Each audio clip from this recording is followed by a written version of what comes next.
The blood on her dress had dried to a dark rust color by the time Olivia Monroe stumbled into the trading post on the outskirts of St. Joe, Missouri, her eyes wide and unseeing as a spooked mare.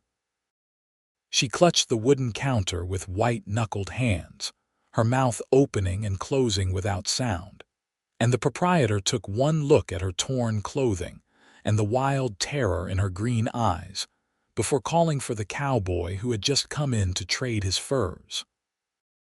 Preston Lawson had been working the cattle trails between Missouri and Kansas for the better part of 5 years, ever since he turned 19 and left his family's struggling farm to make his own way in the world.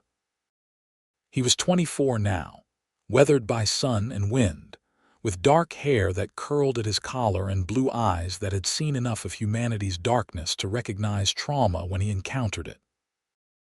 The moment he saw the young woman swaying at the counter, he moved without thinking, crossing the room in 3 long strides to catch her before she collapsed.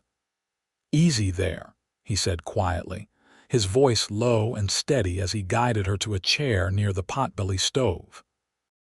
The proprietor, old Samuel Hewitt, hurried to fetch water while Preston knelt beside the chair, keeping a respectful distance but staying close enough that she would know someone was there. He did not ask questions. He did not demand explanations. He simply waited, his hands resting loosely on his knees, his presence a silent promise that she was safe now.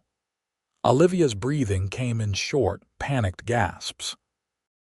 Her hands shook so violently that, when Samuel brought the tin cup of water, Preston had to steady it for her, lifting it slowly to her lips. She managed a few sips before turning her face away, and he set the cup down without comment. Her dress, he noticed, had once been a pretty blue calico, the kind a respectable young woman might wear to church or a social gathering. Now it was torn at the shoulder, stained with blood and dirt, and missing several buttons. A bruise was forming along her left cheekbone, and there were scratches on her arms that looked like she had fought through brambles or worse. "Should I fetch the marshal?" Samuel whispered, hovering nearby with the anxious energy of a man who wanted to help but did not know how.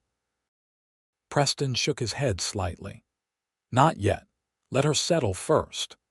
He had learned in his years on the trail that sometimes people needed silence more than they needed action. Whatever had happened to this young woman had left her unable to speak, perhaps unable even to process what she had endured. Pushing her before she was ready would only drive her deeper into herself. The afternoon light slanted through the trading post's dusty windows, casting long shadows across the floor. Outside, St. Joe bustled with its usual activity. Located on the Missouri River, the town had grown prosperous as a jumping-off point for westward travelers, and even now in the spring of 1874, wagons and riders moved constantly through its streets. But inside the trading post, time seemed to slow, measured only by the crackling of the fire in the stove and the ragged sound of Olivia's breathing. Preston remained where he was, sitting back on his heels, then eventually lowering himself to sit cross-legged on the floor beside her chair. He did not stare at her, did not try to catch her eye. Instead, he gazed at the fire, letting her know through his posture that he was not a threat, that he would not demand anything from her. Samuel, taking his cue from the cowboy, went back to his work behind the counter, though he cast frequent worried glances in their direction. An hour passed. Then another. The sun moved lower in the sky and the light through the windows turned golden, then amber. Preston shifted occasionally to ease the stiffness in his legs, but he did not leave. Once, he rose to add wood to the fire, moving slowly and deliberately so as not to startle her. When he sat back down, he thought he saw her eyes track his movement, though her face remained blank. It was nearly dusk when Olivia finally spoke, her voice so hoarse and broken that Preston almost missed the words. "They killed him." Preston looked up at her then, his blue eyes meeting her green ones for the first time. The anguish he saw there made his chest tighten. "Who did they kill?" he asked gently. "My father." The words came out as barely more than a whisper. "The Dalton gang. They came to our farm 3 days ago. We had nothing worth taking, but they did not care. They wanted food and horses and whatever money we had saved. My father tried to stop them. He tried to protect me and my mother." Preston's jaw tightened. The Dalton gang had been terrorizing the countryside for months, moving between Missouri and Kansas, leaving destruction in their wake. The law had been after them, but they were clever and ruthless, always staying one step ahead of capture. "Your mother?" he asked carefully. Olivia's face crumpled. "She told me to run. While they were busy with my father, she pushed me toward the back door and told me to run and not look back. I heard the gunshots. I heard her scream, but I ran like she told me to. I ran and I hid in the woods for 2 days before I could make myself move again. Then I walked here. I do not even know how far I walked." "You did what she told you to do," Preston said firmly. "You survived." "That is what she wanted. I left them," Olivia said, and tears began to stream down her face. "I left them to die." "You could not have saved them," Preston told her, his voice gentle but unyielding. "If you had stayed, the gang would have killed you too, or worse. Your mother knew that. She gave you the chance to live. Do not dishonor her sacrifice by believing you should have died with them." The words seemed to break something open inside Olivia. She bent forward, her hands covering her face, and wept with a grief so raw and desperate that it filled the trading post like a living thing. Preston rose and stepped closer, though he still did not touch her without permission. "May I?" he asked quietly, and when she nodded, he placed one hand carefully on her shoulder, a steadying presence as she sobbed. Samuel had disappeared into the back room, giving them privacy, and for a long time the only sounds were Olivia's crying and the pop of the fire. Preston stood beside her, his hand firm on her shoulder, saying nothing because there was nothing that could be said to ease this kind of pain. He simply stayed, a silent witness to her grief, until the tears finally began to slow.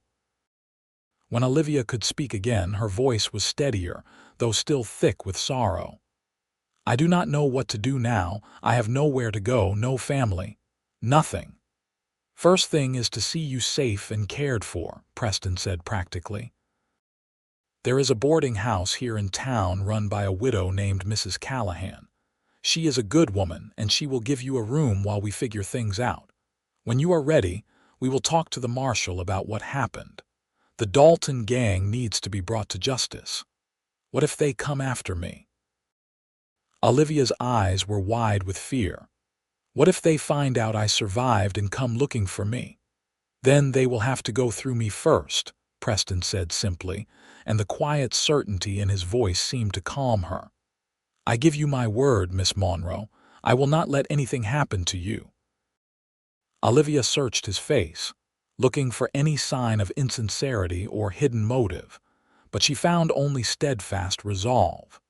Something in her chest, which had been clenched tight with terror since the moment the Dalton gang rode onto her family's property, began very slightly to ease.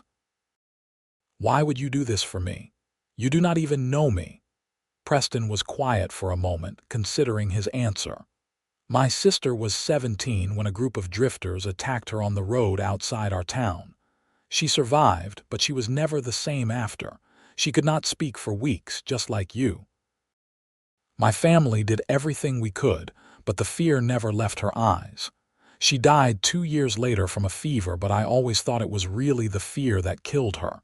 She just gave up." He met Olivia's gaze steadily. "I could not save my sister, but maybe I can help you."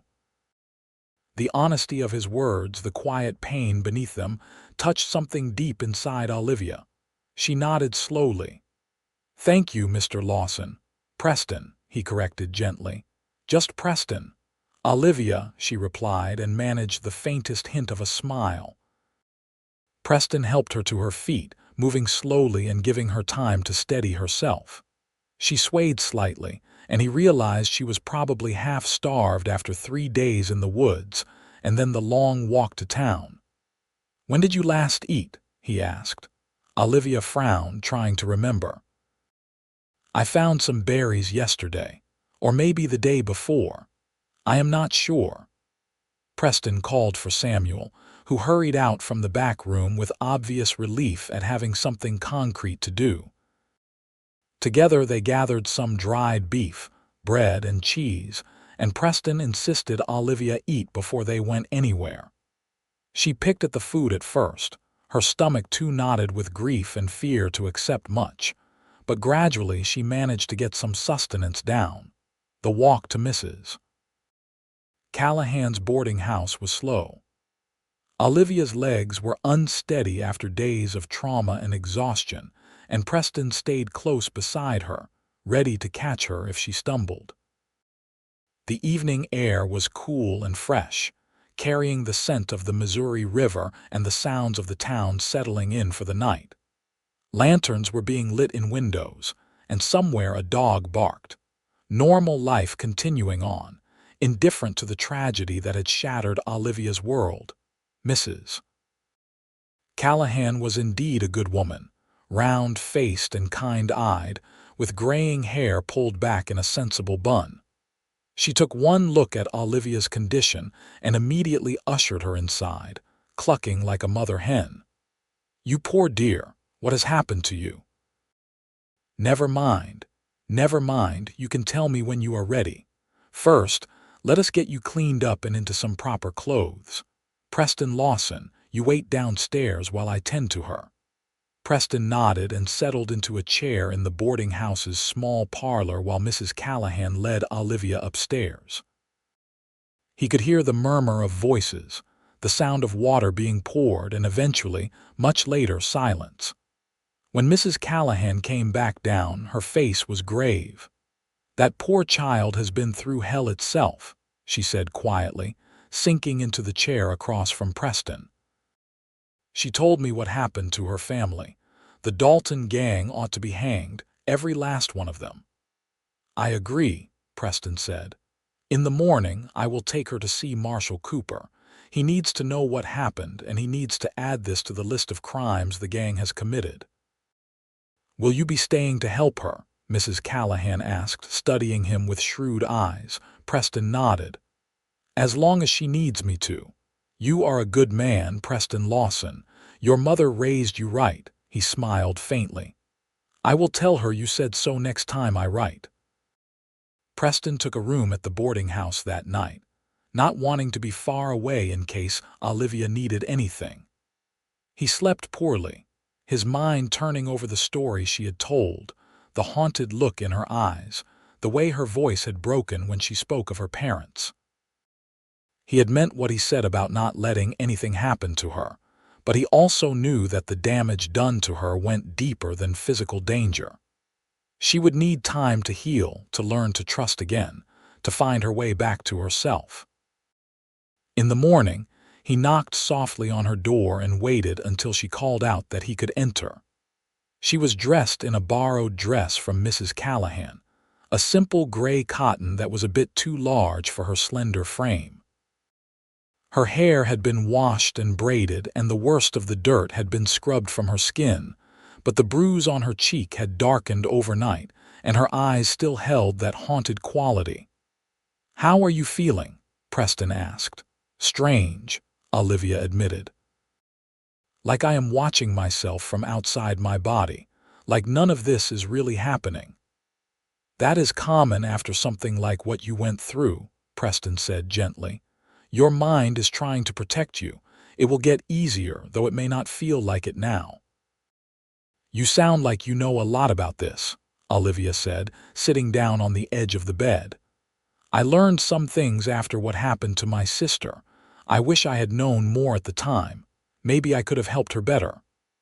Preston leaned against the doorframe, keeping a respectful distance. "If you are feeling up to it, I think we should go see Marshall Cooper this morning. I know it will be hard to tell the story again, but he needs to know what the Dalton gang has done." Olivia's hands twisted in her lap, but she nodded. "I know, and I want them caught. I want them to pay for what they did to my parents." "Then let us go do that," Preston said. Marshall Cooper was a grizzled man in his 50s with iron gray hair and a face that had seen too much violence. He listened to Olivia's story with growing anger, his jaw clenching tighter with every detail. When she finished, he sat back in his chair and let out a long breath. "The Dalton gang has been hitting farms and small homesteads all along the border," he said. "We have been trying to track them, but they move fast and they are smart about covering their trail. This is the first time we have had a survivor who could tell us exactly what happened." "Can you catch them?" Olivia asked, her voice trembling with a mixture of hope and fear. "I will do everything in my power," Marshall Cooper promised. "But I will be honest with you, Miss Monroe. They are dangerous men and they have been evading the law for a long time. It may take a while." "What about her safety?" Preston asked. "If they find out she survived and can identify them, they might come after her." The marshal's expression was grave. "That is a real possibility.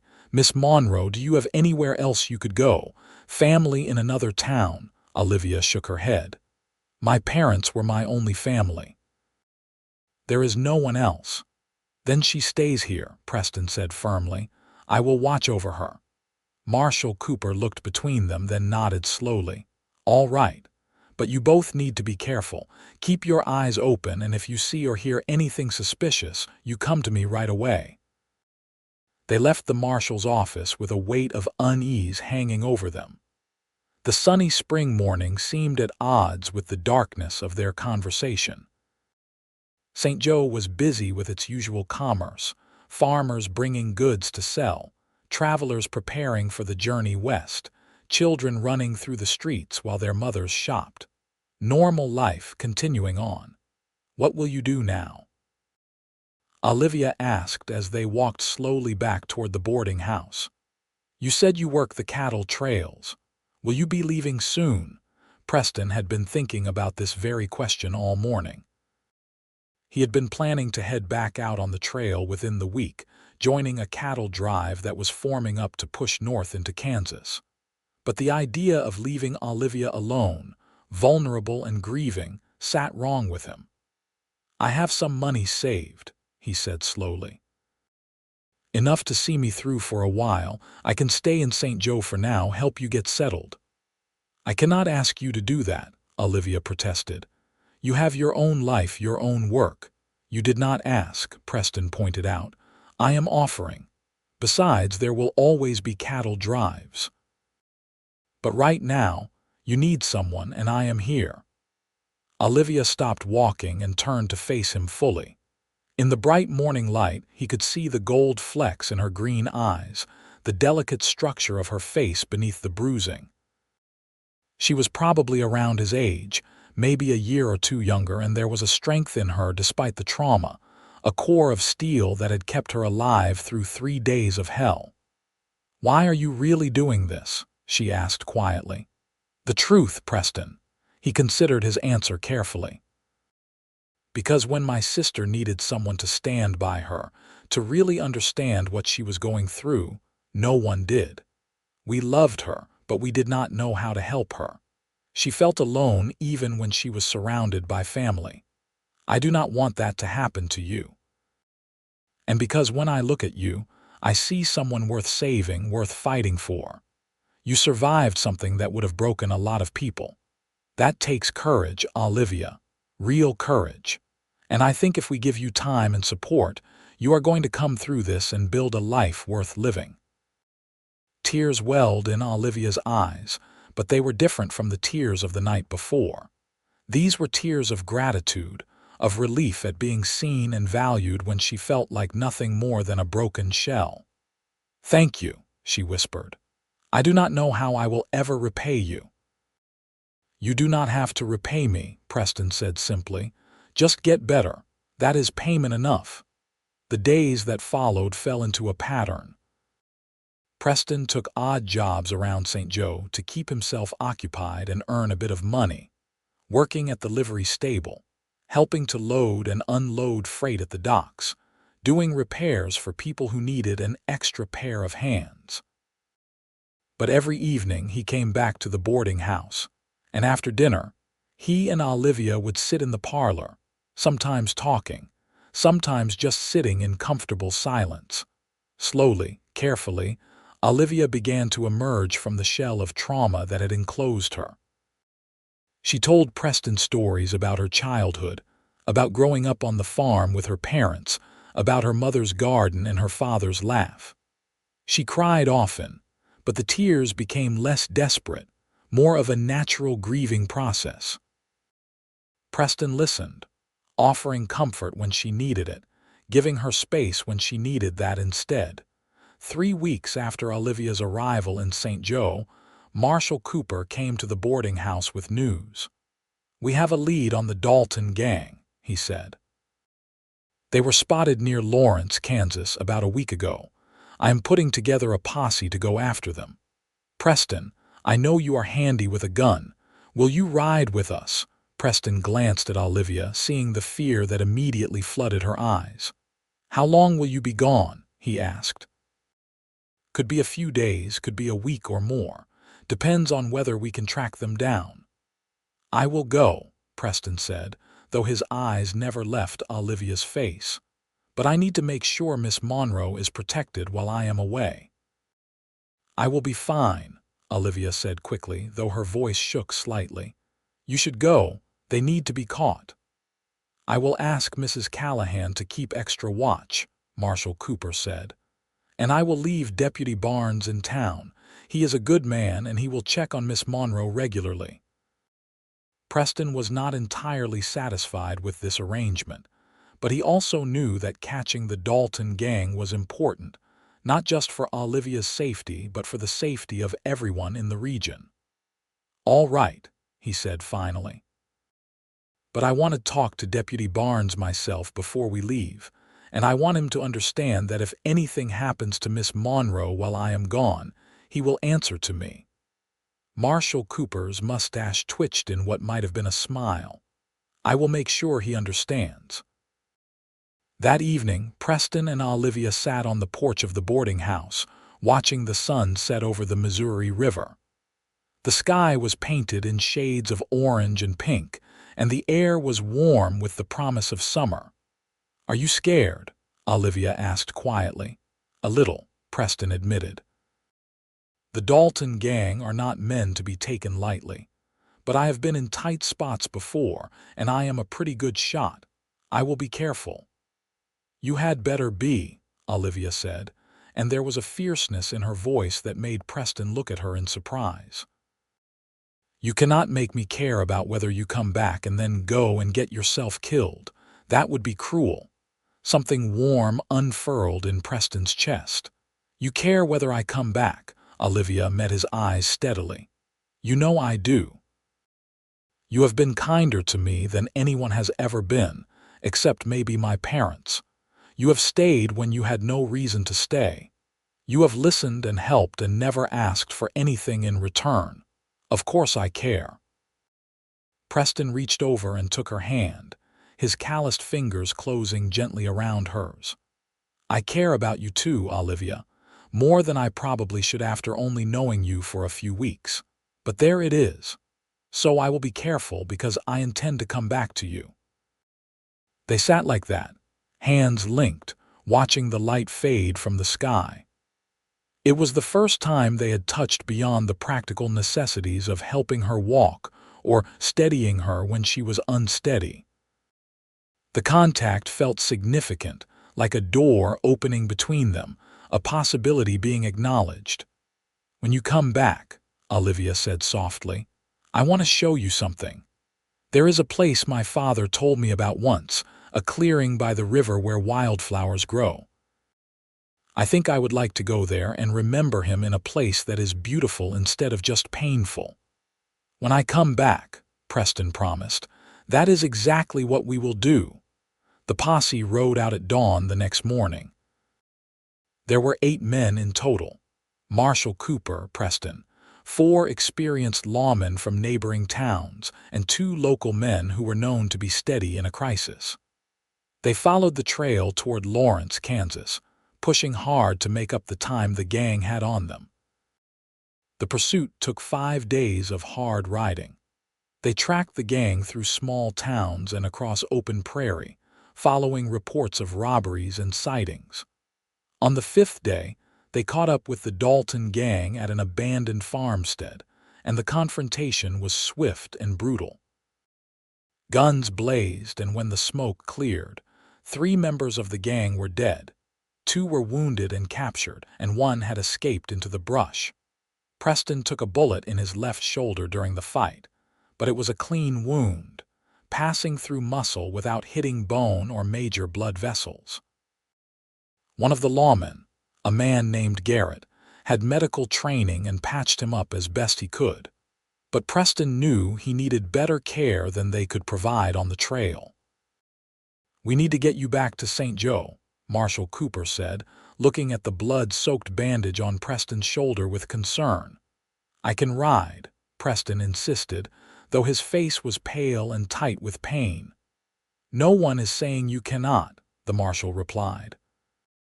"But that wound needs proper tending before it gets infected. Garrett, you and Preston ride back together. The rest of us will take the prisoners to the nearest jail and then track down the one who got away." Preston wanted to argue, wanted to stay until the job was finished, but his shoulder was throbbing with a pain that made his vision blur at the edges, and he knew the marshal was right. So he and Garrett made the long ride back to St. Joe, stopping frequently to rest and change the bandage.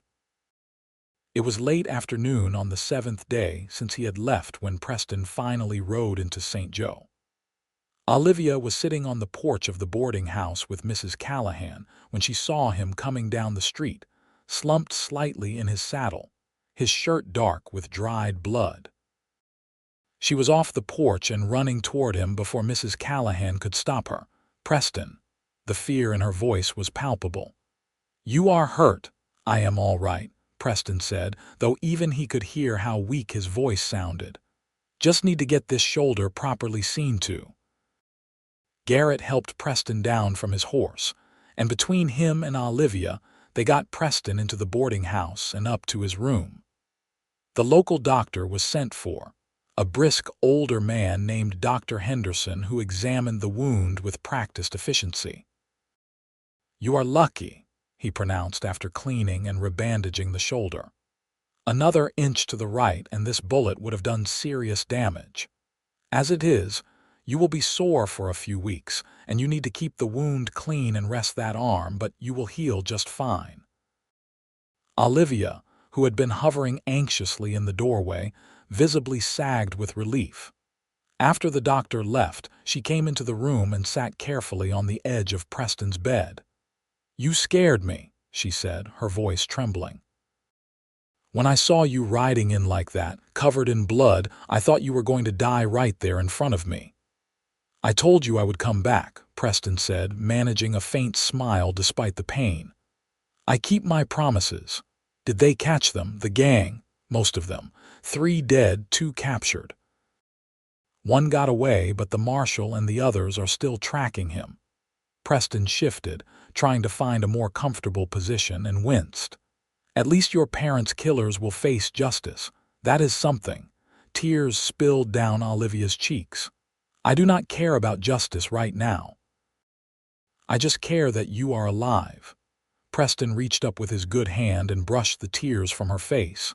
"Hey, I am all right. I have had worse than this." "That is supposed to make me feel better," Olivia asked, but there was a hint of a smile beneath the tears. "Maybe not," Preston admitted. "But it is true." Over the next few days, Olivia insisted on helping to care for Preston while he recovered. She brought him meals, changed his bandages under Dr. Henderson's supervision, and sat with him in the afternoons, reading aloud from the newspaper or from the novels Mrs. Callahan lent them.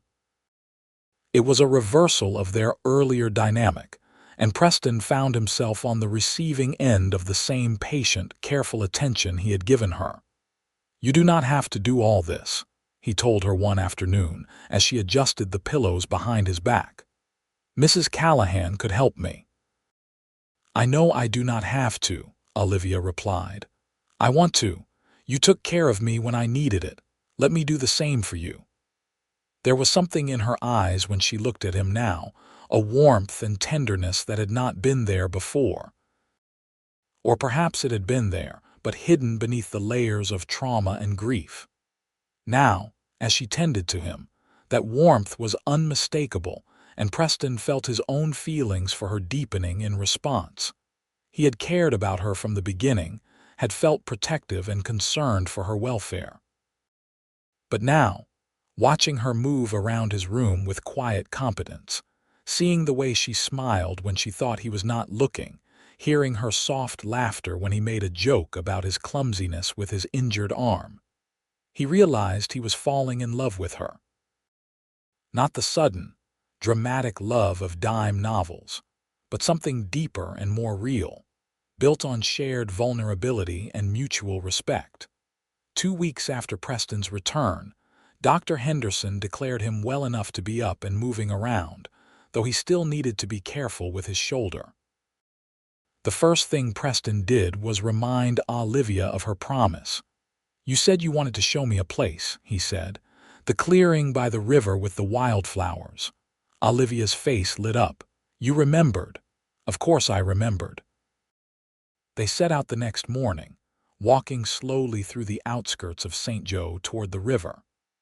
Olivia had asked directions from several of the older residents of the town, piecing together the location her father had described to her years ago. It took them nearly an hour to find it, following a narrow path through cottonwood trees and across a small creek. But when they finally emerged into the clearing, it was exactly as beautiful as Olivia had hoped. The clearing was perhaps 50 feet across, carpeted with wildflowers in shades of purple, yellow, and white. The Missouri River flowed past on one side, its waters brown and steady, and the trees formed a natural shelter around the rest of the space. Birds sang in the branches overhead, and the air smelled of earth and growing things. Olivia stood in the center of the clearing, turning slowly to take it all in. "My father told me about this place when I was a child. He said he and my mother came here when they were first courting, before they were married. He said it was a place where a person could feel at peace with the world." Preston watched her, seeing the grief and love mingled in her expression. "It is a good place to remember them," he said quietly. Olivia nodded. "They were good people. They deserved better than what happened to them. But I think they would be glad I am here, that I am still alive and trying to heal." "I think they would be very proud of you," Preston said. "You have been incredibly brave, Olivia." She turned to look at him, her green eyes bright with unshed tears. "I have not been brave. I have been terrified every single day. I still am." "Being brave does not mean not being afraid," Preston told her. "It means being afraid and doing what needs to be done anyway. You have done that. You survived. You told your story to the marshal. You have been building a new life even though everything familiar was taken from you. That is courage." Olivia crossed the clearing to stand in front of him. They were close enough that Preston could see the faint freckles across her nose, the way her hair caught the light. "I could not have done any of it without you," she said softly. "You gave me a reason to keep going when I wanted to give up. You showed me that there was still kindness in the world, still people worth trusting." "Olivia," Preston said, and his voice was rough with emotion, "I need to tell you something." "What is it?" "I am in love with you." The words came out simple and direct, without any of the flowery language he had sometimes heard other men use when courting. "I know it has not been long, and I know you are still grieving and maybe the timing is terrible. But I cannot keep pretending I do not feel this way. You are the strongest, bravest person I have ever met, and every day I spend with you makes me care for you more. I understand if you do not feel the same, or if you need time, or if you can never see me as anything more than a friend who helped you. But I had to tell you the truth." Olivia's eyes had gone wide, and for a moment Preston feared he had made a terrible mistake, had pushed too far too fast. But then a smile spread across her face, radiant and genuine, the first truly happy smile he had seen from her. "I love you too," she said, and her voice was full of wonder, as if she was surprised by her own feelings. "I think I have been falling in love with you since that first day, when you sat with me and did not ask for anything. Just let me be broken until I was ready to start putting myself back together. You have been patient and kind and strong, and when I think about the future now, I cannot imagine it without you in it." Preston felt like the sun had come out from behind clouds. He reached for her with his good arm, and she came into his embrace willingly, carefully avoiding his injured shoulder. They stood like that for a long moment, holding each other in the clearing full of wildflowers, and Preston thought he had never felt more at peace. "I want to court you properly," he said against her hair. "I want to do this right, Olivia. I want to build a life with you if you will have me." "Yes," Olivia said simply. "Yes to all of it." They sealed the promise with a kiss, gentle and sweet, full of hope for the future. When they finally drew apart, Olivia was crying again, but this time the tears were happy ones. The summer of 1874 unfolded slowly and sweetly. Preston continued to take odd jobs around St. Joe, but he also began to think more seriously about the future. He had money saved from his years on the cattle trails, enough to make a start at something more permanent. He and Olivia spent their evenings making plans, talking about what kind of life they wanted to build together. "I do not want to farm," Olivia said one evening as they sat on the porch of the boarding house. "I know that might sound strange, given that I grew up on a farm, but every time I think about it, all I can see is what happened to my parents." "That does not sound strange at all," Preston assured her. "What do you want to do?" Olivia was quiet for a moment, thinking.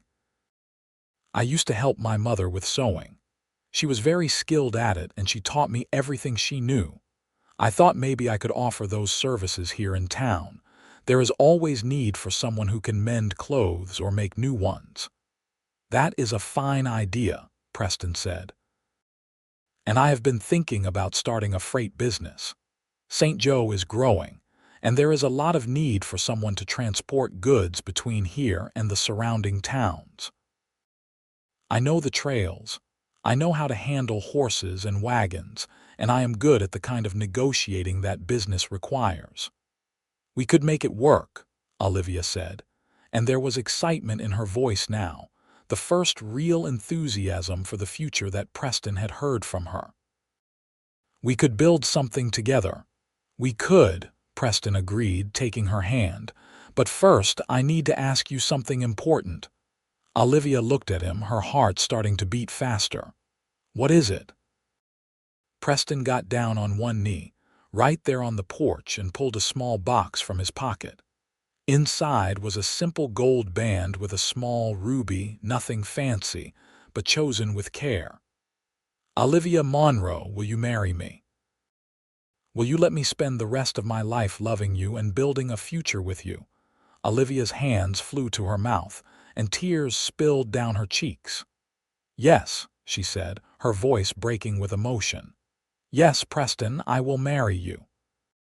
He slipped the ring onto her finger, and then stood and pulled her into his arms, kissing her thoroughly while Mrs. Callahan cheered from the window where she had been shamelessly watching the entire proposal. They were married in early September, in a small ceremony at the church in St. Joe. Mrs. Callahan stood up as Olivia's witness, and Marshall Cooper stood up for Preston. Olivia wore a dress of pale blue silk that she had sewn herself, and Preston wore his best suit, cleaned and pressed for the occasion. The ceremony was simple but heartfelt. And when the minister pronounced them husband and wife, Preston kissed his bride with all the love and joy he felt. After the wedding, they moved into a small house on the edge of town that Preston had purchased with his savings. It was not much, just 3 rooms and a porch, but it was theirs, and they set about making it a home.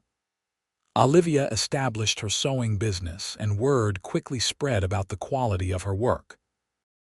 Soon she had more customers than she could handle, and Preston helped in the evenings, doing the simpler mending while she worked on the more complex projects. Preston's freight business also took off. He started with 1 wagon and 2 horses, running goods between St. Joe and the smaller towns in the region. He was reliable and honest, and his prices were fair, so his reputation grew. Within a year, he had expanded to 3 wagons and hired 2 other men to help with the driving.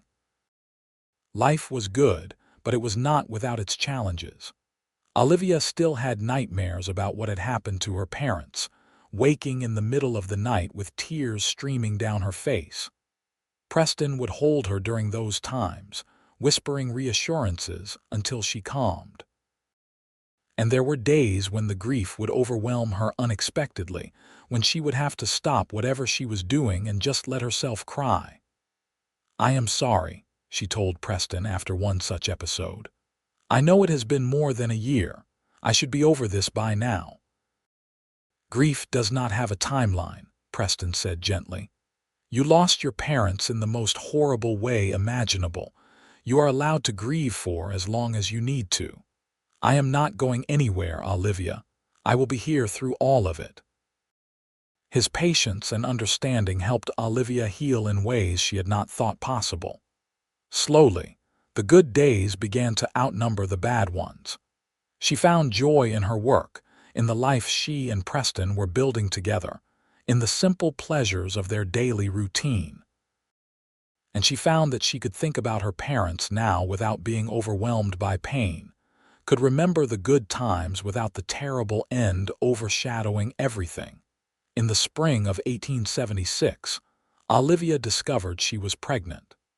The news filled them both with a mixture of joy and trepidation. They wanted children, had talked about starting a family, but the reality of it brought all of Olivia's fears rushing back. "What if I am not a good mother?" she asked Preston one night, her hand resting on her still flat stomach. "What if I cannot protect our child the way I could not protect my parents?" "You did not fail to protect your parents," Preston said firmly. "What happened to them was not your fault, and it was not something you could have prevented. You were a victim too, Olivia. And as for being a good mother, I have no doubts about that at all. You are kind and strong and patient, and our child will be lucky to have you." "And lucky to have you," Olivia said, leaning into his embrace. "You are going to be a wonderful father, Preston." Their son was born in December of 1876, during a cold snap that froze the Missouri River for the first time in years. The labor was long and difficult, and Preston paced outside the bedroom where Dr. Henderson and Mrs. Callahan were attending to Olivia, feeling more helpless than he ever had in his life. But when he finally heard the baby's first cry, strong and healthy, relief flooded through him. "You can come in now, Mrs. Callahan called, and Preston entered the room to find Olivia exhausted but radiant, holding a tiny bundle wrapped in blankets. "Meet your son," she said softly, and Preston approached the bed with something like awe. The baby was small and red-faced, with a surprising amount of dark hair and blue eyes that would probably change color in the coming months. He was perfect. "What should we name him?" Preston asked, gently touching the baby's tiny hand, which immediately curled around his finger. Olivia had been thinking about this for months. "I want to name him Thomas after my father, Thomas Lawson." Preston felt his throat tighten with emotion. "Thomas is a fine name. Your father would be honored." Raising Thomas brought new dimensions to their lives. The baby was colicky and fussy for the first few months, and they took turns walking him through the night, exhausted but determined. Olivia had to cut back on her sewing work temporarily, and Preston made sure to come home early from his freight runs to help with the baby. But despite the challenges, Thomas brought them immeasurable joy. His first smile, his first laugh, the way he would reach for them with his tiny hands, all of it filled their home with love. Olivia discovered that being a mother came more naturally to her than she had feared. And Preston found that he loved fatherhood, loved teaching his son about the world, loved the way Thomas looked at him with complete trust. As Thomas grew from infant to toddler, the Lawson household grew as well. Preston expanded his freight business even further, now running routes as far as Kansas City and even occasionally down to Jefferson City. He hired good men to help, men he could trust, and the business prospered. Olivia, once Thomas was a bit older, resumed her sewing work, and her reputation as the finest seamstress in St. Joe was well established. They also became active members of the community. Preston served on the town council, helping to make decisions about St. Joe's growth and development. Olivia volunteered at the church, teaching younger women how to sew and helping to organize charitable efforts for families in need. They had built not just a life together, but a place in the community, roots that went deep. In the summer of 1879, word came that the last member of the Dalton gang, the one who had escaped all those years ago, had finally been captured in Texas. He was being brought back to Missouri to stand trial for his crimes, including the murder of Olivia's parents. Marshal Cooper, still serving as the town's law enforcement despite his advancing years, came to tell them the news in person. "I thought you would want to know," he said. "The trial will be held here in St. Joe, probably in the fall.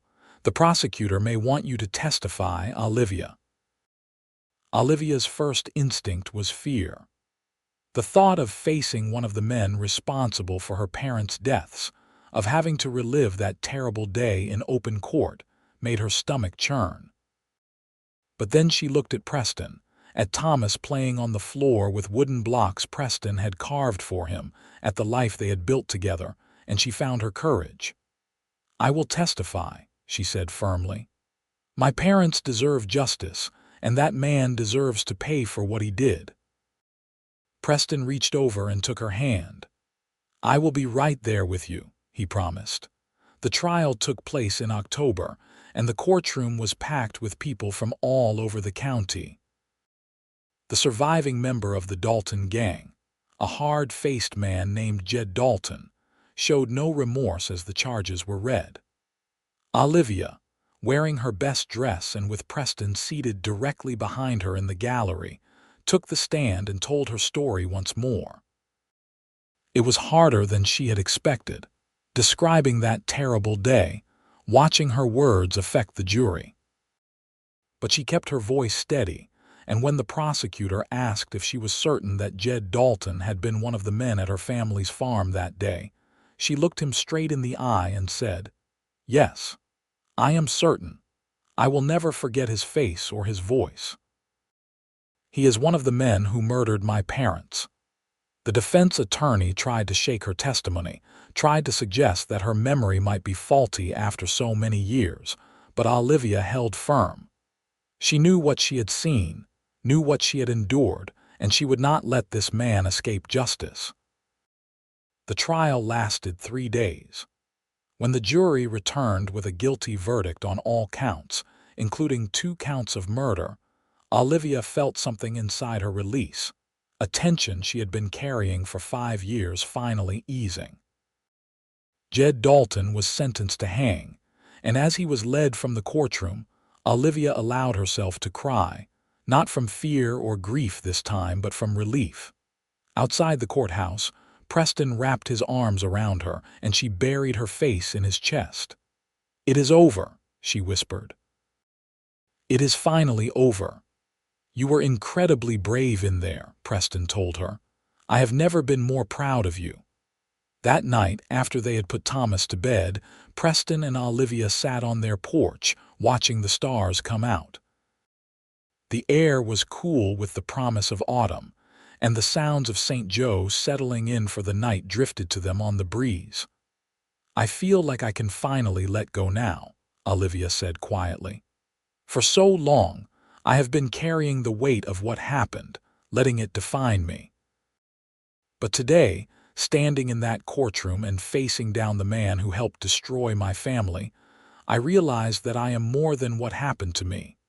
I am a wife, a mother, a businesswoman, a member of this community. I am all the things I have chosen to become, not just a victim of what someone else did." Preston pulled her close, kissing the top of her head.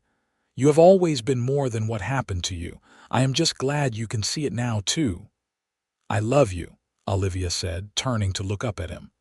"I love the life we have built together. I love our son, our home, our friends. I love waking up every morning knowing that I am safe and loved. You gave me that, Preston. You gave me a reason to keep living when I thought I had lost everything worth living for." "We gave it to each other," Preston corrected gently. "You taught me what it means to be patient, to be strong when someone else needs you to be. You showed me that love is not just about the grand gestures, but about showing up every day and choosing each other over and over again. I am a better man because of you, Olivia." They sat together as the night deepened, comfortable in the silence, secure in their love. The years had tested them, had thrown challenges and sorrows at them, but they had faced everything together and emerged stronger for it. Life continued to unfold for the Lawson family. In 1881, Olivia gave birth to their second child, a daughter they named Grace. She was a sunny-natured baby, much easier than Thomas had been, and she quickly became the darling of the household. Thomas, now 4 years old, was initially suspicious of this newcomer who took up so much of his parents' attention, but he soon became fiercely protective of his little sister. Preston's freight business continued to grow, and by 1883 he employed a dozen men and ran regular routes throughout western Missouri and eastern Kansas. He was respected in the business community and known for his integrity and fair dealing. Olivia's sewing business had also expanded.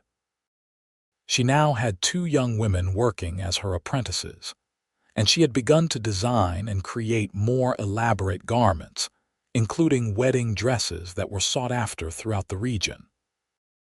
They purchased a larger house in 1884, one with enough room for their growing family and Olivia's sewing business. It had a proper parlor, 4 bedrooms, a large kitchen, and even a small office for Preston to manage his business accounts.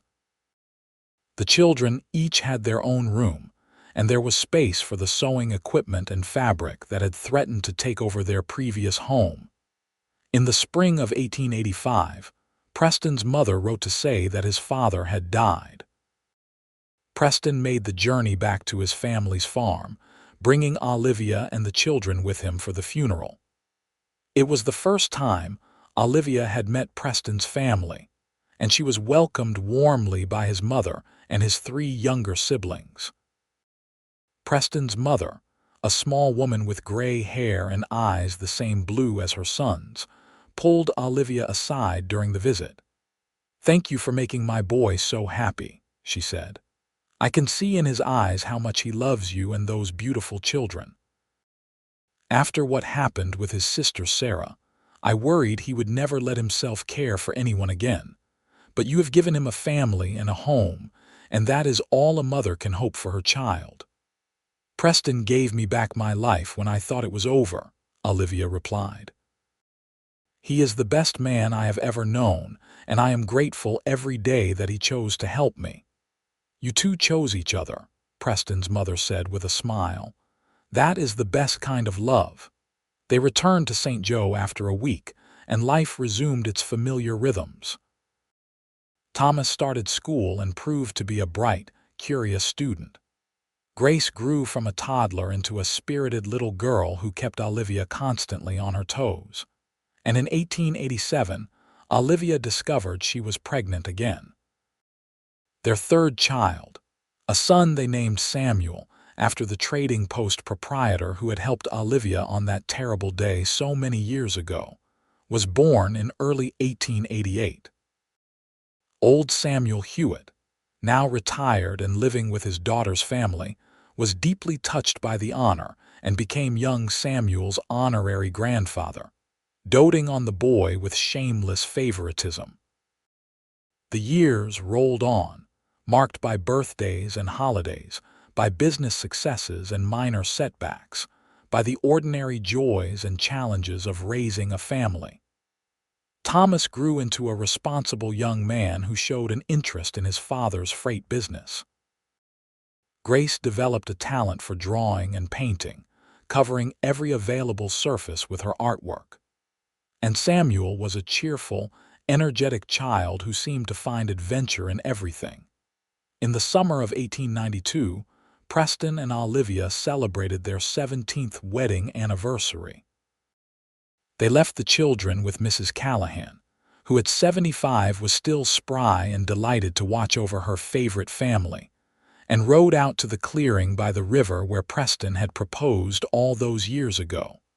The wildflowers were in full bloom, painting the clearing in brilliant colors. They spread a blanket and sat together, eating the picnic lunch Olivia had packed and watching the Missouri River flow past. "You ever think about that first day?" Preston asked. "When you came into the trading post and could not speak?" "Sometimes," Olivia admitted. "It feels like another lifetime now, like it happened to a different person." "In some ways it did," Preston said. "You have changed so much since then, grown so much." "We both have," Olivia said. "We have built something beautiful together, Preston, a family, a home, a life full of love. When I think about where I was that day, so broken and afraid, and where I am now, it seems almost impossible. But you made it possible. You and your patience and your kindness and your refusal to give up on me." Preston pulled her close, and she rested her head on his shoulder. "I never gave up on you because I saw who you really were beneath the trauma. I saw your strength and your courage, and I knew that if you were given time and support, you would not just survive but thrive. And I was right." "You have any regrets?" Olivia asked, "about how your life turned out?" "You could have stayed on the cattle trails, seen more of the country, had adventures." "Not a single regret," Preston said firmly. "This life, here with you and our children, is the greatest adventure I could have asked for. Every day with you is a gift, Olivia. I would not trade it for anything." They stayed in the clearing until the sun began to set, talking about their children, about their businesses, about the future. They had weathered storms together, had faced grief and fear and uncertainty, but through it all, their love had remained constant, the bedrock on which everything else was built. As they rode back toward St. Joe in the gathering dusk, Olivia looked over at Preston and felt a surge of gratitude so intense it brought tears to her eyes. He had been her savior in the darkest moment of her life, but more than that, he had been her partner, her friend, her greatest love. Together, they had created something beautiful from the ashes of tragedy, had built a life worth living, worth celebrating. The years continued to pass. Thomas, at 19, joined his father's freight business full-time and proved to have a natural head for logistics and organization. Grace, at 17, had begun selling her paintings to tourists and travelers passing through St. Joe, earning enough money to talk about going to an art school in St. Louis. And Samuel, at 12, was already showing signs of the same quiet strength and kindness that his father possessed. In 1896, Preston and Olivia became grandparents for the first time when Thomas married a local schoolteacher named Anna, and they had a daughter, Emily. Holding their granddaughter for the first time, Olivia was overwhelmed by emotion. This tiny life represented hope and continuity, a future that she had almost not lived to see. "My parents would have loved to meet her," Olivia said softly, cradling Emily in her arms. "They would have been so proud of all of this."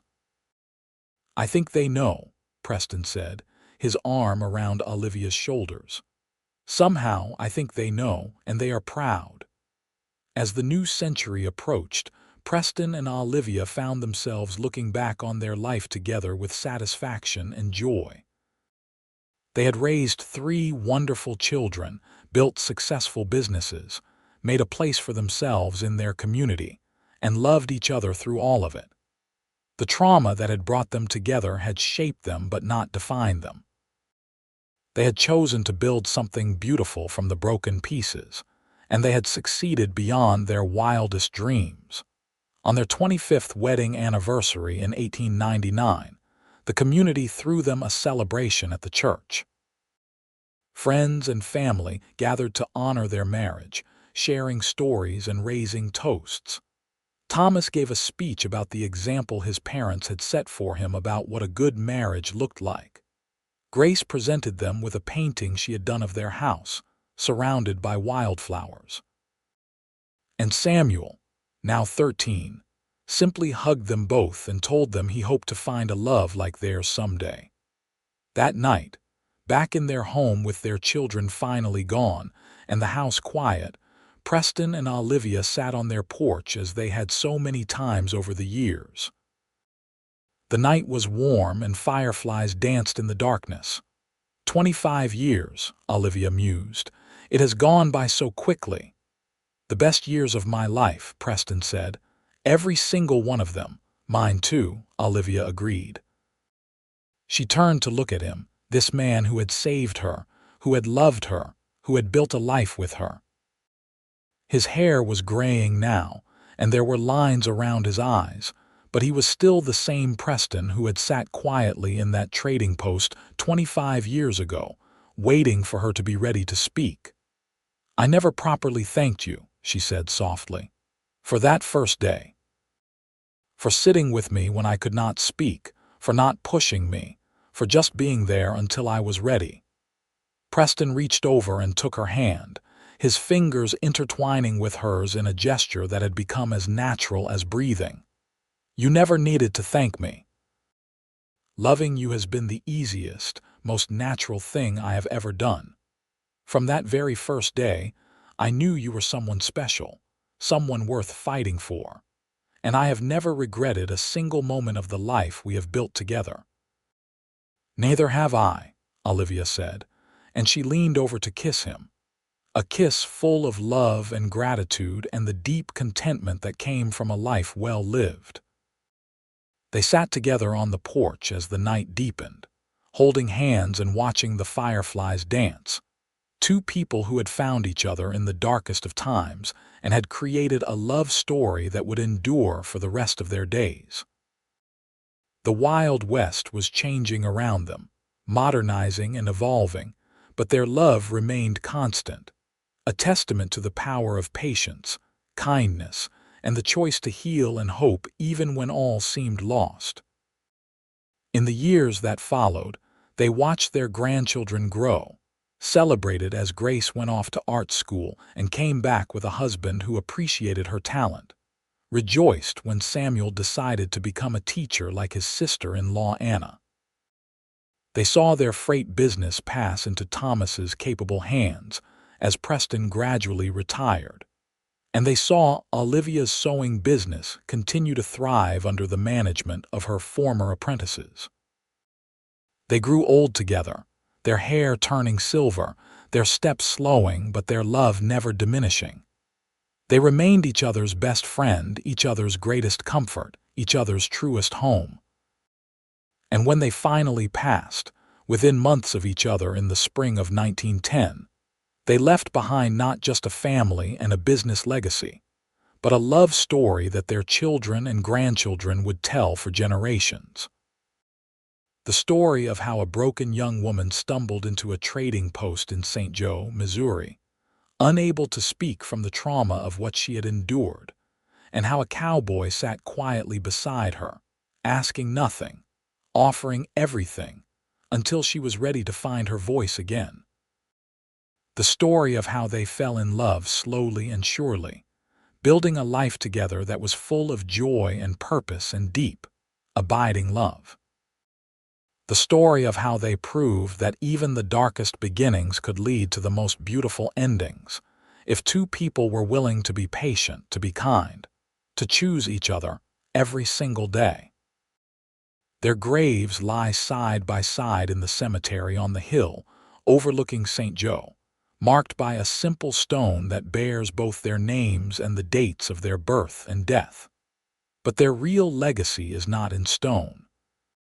It is in the family they created, in the business they built, in the community they served, and most of all, in the example they set of what true love looks like when it is built on a foundation of patience, respect, and unwavering commitment to each other's happiness and well-being. The wildflowers that grow around their graves each spring are a fitting tribute to two people who took the broken pieces of tragedy and created something beautiful that would bloom for generations to come.